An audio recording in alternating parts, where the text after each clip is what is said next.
कई बातें निकल आई। इन्होंने चुनाव से पहले कहा था कि हम एक एक दाना एमएसपी पर उठाएंगे। अब इस बात का जवाब दे ये सरकार कि एमएसपी से नीचे बाजार में जब दाम इतने गिर गए हैं, किसान इतने मुश्किल में आ गया है, तो किसान के लिए क्या किया जा रहा है।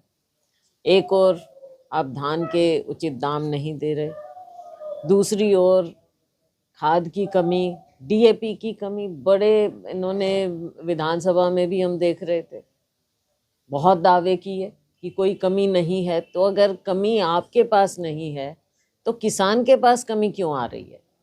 क्यों लंबी लंबी लाइनें लग रही हैं? क्यों सारी सारी रात पार्कों में सोते हैं? और फिर आप जिस तरह से बंटवारा करते हैं, आगे बीज की भी बात है, बीज भी नहीं मिल रहा, ढंग से नहीं मिल रहा, और जो प्राइवेट एजेंसियां हैं मनमाने दाम ले रही हैं उनके, उसकी क्वालिटी का बताएं। किसान हर तरफ से चौतरफा मार उसको पड़ रही है और सरकार केवल बयानों के अलावा और कुछ किसान को राहत नहीं दे रही। ये समझने वाली बात है कि हमारा कृषि प्रधान प्रदेश है। किसान खास तौर से जो छोटा किसान है और तकरीबन छोटे किसान है और तकरीबन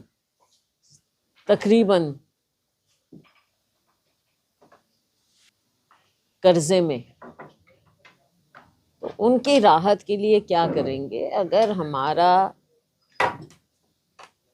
कृषि प्रधान प्रदेश किसान दिक्कत में आएगा तो हमारे प्रदेश की क्या, देश की अर्थव्यवस्था पर बहुत गलत असर इसका जाएगा। चमत्कार की बात नहीं है, लोगों पर हमें विश्वास है। महाराष्ट्र की बात करें, हम महाराष्ट्र की बात करें, महाराष्ट्र में आपने देखा कि किस तरह से पिछले इन सालों में भाजपा का कोई लोकतंत्र में विश्वास नहीं है। जब देखो जोड़ तोड़ करते रहे हैं। महाराष्ट्र में खास तौर से पार्टी पर पार्टी तोड़ते रहे। केवल सत्ता की भूख इतनी ज्यादा हो गई कि इन्होंने लोकतंत्र को ताक पर रख दिया। हमें पूरा विश्वास है कि हमारा गठबंधन महाराष्ट्र में भी जीतेगा और झारखंड में भी जीतेगा। बाई इलेक्शंस हो रहे हैं कई जगह, वहाँ पर भी आप नतीजे अच्छे देखेंगे। उत्तराखंड की मैं प्रभारी रही, उत्तराखंड में केदारनाथ का उपचुनाव हो रहा है। हालांकि भाजपा ने वहाँ भी हर तरह के हथकंडे अपनाए हैं, जिसकी मिसाल अभी आपने मुंबई में भी देखी थी, किस तरह से पैसा बांटा जा रहा। लेकिन हमें विश्वास है कि हम केदारनाथ उपचुनाव भी जीतेंगे। जब मैंने कहा कि लोकतंत्र में विश्वास नहीं, उसकी मिसाल एक ये भी है कि रंगे हाथों इनके सीनियर नेता पकड़े जाते हैं पैसे बांटते हुए। इसका मतलब लोगों में विश्वास नहीं है, केवल लालच देना चाहते हैं। ईवीएम को हमने बिल्कुल ईवीएम को हमने उठाया, हमारी पार्टी ने उठाया, इलेक्शन कमीशन के सामने इसको रखा। अब इलेक्शन कमीशन की जिस तरह की टिप्पणियां थी वो आपने देखा है। मैडम ये स्पोर्ट्समैन आए, वाणी तो नर्सरी मानी जाती है स्पोर्ट्स के लिए, और यहाँ के हमारे बेहतरीन स्पोर्ट्स पर्सन निकले हैं जिन्होंने ना केवल राष्ट्रीय स्तर पर लेकिन अंतर्राष्ट्रीय स्तर पर हमें बहुत गौरवान्वित किया है। अब पिछले 3-4 साल से इनकी कोई पहचान नहीं की गई। इनको जो सहूलियत मिलनी चाहिए थी, इनको पहचान मिलनी चाहिए थी, वो इस सरकार ने नहीं दी। तो ये क्या चाहते हैं? मतलब ऐसे भी भेदभाव अगर ये हमारे स्पोर्ट्स पर्सन्स पे भी करेंगे तो हमारा प्रदेश जो कि इतने हमारे बच्चों को आगे भेजता है, और ये बच्चे कड़ी मेहनत करते हैं, आपने देखा है सुबह शाम, ठंड में गर्मी में, केवल इनका मकसद है कि हम अपने प्रदेश के लिए देश के लिए खेलें। तो इनको कितना ये सरकार प्रोत्साहन देने की बजाय इनको और पीछे कर रहे हैं। प्रदेश अध्यक्ष हैं उदय भानु, वो वितरण सही नहीं हुआ, उसके लिए बावरिया जो प्रभारी थे वो जिम्मेवार हैं, बार बार उन पर आरोप लगाते हैं। मैं इस टिप्पणी पर कुछ नहीं कहना चाहूँगी। ये हमारी पार्टी हर स्तर पर देख रही है और उन्होंने जो बात कही वो जिम्मेवारी से कही होगी, मुझे नहीं मालूम, लेकिन इन सब चीज़ों को हमारी हाईकमांड देखे। जो हार हुई थी हरियाणा में मैम, उसमें एक कारण था तुम्हारी शैलजा की नाराजगी, जो चुनाव के समय काफी जो प्रचार में नहीं निकल पाई थी। क्या मानती उसकी वजह से भी हार का सामना करना पड़ा कुछ?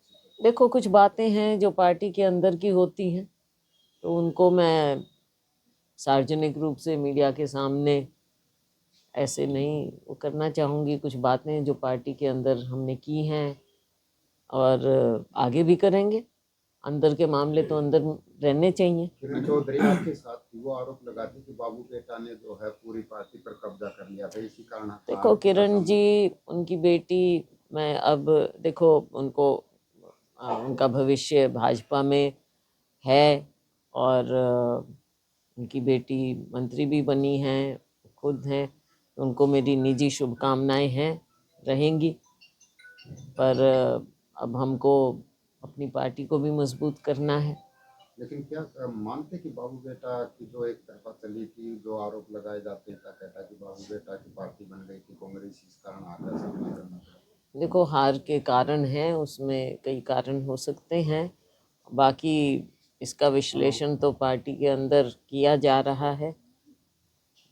उम्मीद सबको थी, ये मैं नहीं कहूँगी कि भाई ये नतीजा ऐसे, निराशा सबको हुई है, जनता को भी हुई है, हमको हुई है, हमारे कार्यकर्ता को सबसे ज़्यादा हुई है, जो कि अब 15 साल देख रहे हैं कि 15 साल हम विपक्ष में रहे।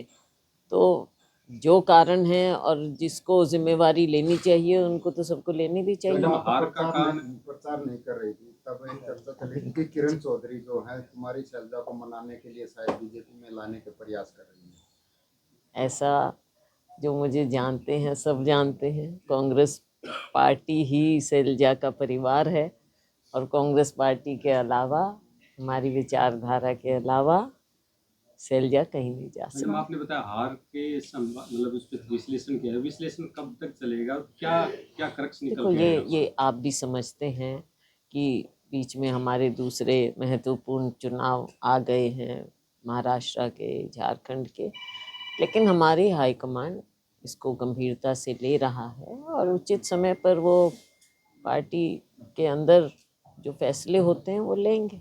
मैडम जी, आपका एक ग्रुप है सर के, उसमें से के निकल गया किरण चौधरी, तो अब कहा जा रहा कि कुलदीप इसमें काफी नाराज चल रहा है, क्या उसे सर के कुलदीप को मना के आने में पूरा किया जाएगा? ऐसा लग रहा है कि सारी राजनीति आप ही नहीं। देखो, ये जो नाम भी ये भी आप लोगों ने ही दिया था, आपके भ्राता जो हैं मीडिया में उन्होंने ही दिया कि ऐसे नाम है। पर चलो, इस तरह की चीजें चलती हैं, कोई तो मुझे इसके बारे में कोई विधानसभा बन रही है और हरियाणा और पंजाब आमने सामने बन रही है या नहीं बन रही हमें मालूम नहीं। अब इसने देखो, ये तो हम कब से कह रहे हैं कि हमारा तो होना चाहिए, हरियाणा का अपना हक है, हम अपने हक पर अपना दावा कभी नहीं छोड़ेंगे और हमारा हक जो है वो हमें मिलना चाहिए। कई चीज़ें हैं उसमें, कई चीज़ें हैं, पानी की भी बात है उसमें, कैपिटल की भी बात है उसमें, विधानसभा, हाई कोर्ट, कई मामले हैं।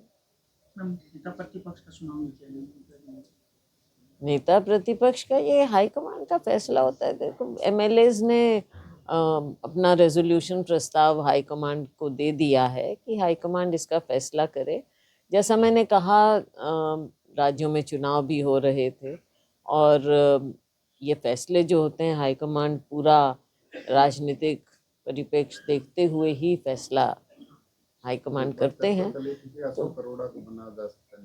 देखो, मैं इसके बारे में कौन किसको कैसे हो तो हाईकमांड ही करेगा। एक एससी वर्गीकरण हुआ है, उसको आप कहाँ तक डीएससी के रूप में हुआ, कहाँ तक न्याय संगत मानती है, तर्कसंगत मानती है, क्या कहेंगे इसको? देखो, ये मामला कई स्टेट्स में पहले लागू हो चुका, और सुप्रीम कोर्ट तक ये मामला गया। सुप्रीम कोर्ट ने अब जो फैसला किया है वो सबने माना है। इसमें लेकिन एक एंगल है जो मैं हमेशा, क्योंकि आपने मुझे बोलने का मौका कहा है, इसमें एक चीज़ हमको समझनी पड़ेगी कि जो ये कहा जाता है कि कुछ लोगों को ज़्यादा मिल गया, कुछ को कम मिल गया, ये न्याय सबके साथ होना चाहिए। जो पीछे रह गए हैं उनको ऊपर उठाने की सबकी जिम्मेवारी है। इसमें अगर एससी में ही आप एक दूसरे को ब्लेम करोगे तो एससीज ने ना तो आरक्षण खुद लिया, ये सबने लिया, सबने दिया, पूरे देश ने और पूरी असेंबली हमारे कॉन्स्टिट्यूएंट और जो पार्लियामेंट उन्होंने दिया। उसके लिए मैं समझती हूँ कि कौन पीछे रहे कौन पीछे ना रहे, इसके लिए जिम्मेवार खुद एससी नहीं है, खुद एससी जिम्मेवार नहीं है। इसके लिए जिम्मेवार कौन है? किसने किसको कहाँ कितना मौका दिया, एजुकेशन में औरों में सबको क्यों नहीं मौका मिला? इसके लिए जिम्मेवार कौन है? तो जो कमी रही है उसकी पूर्ति होनी चाहिए। पूर्ति तो मैडम, ये कोई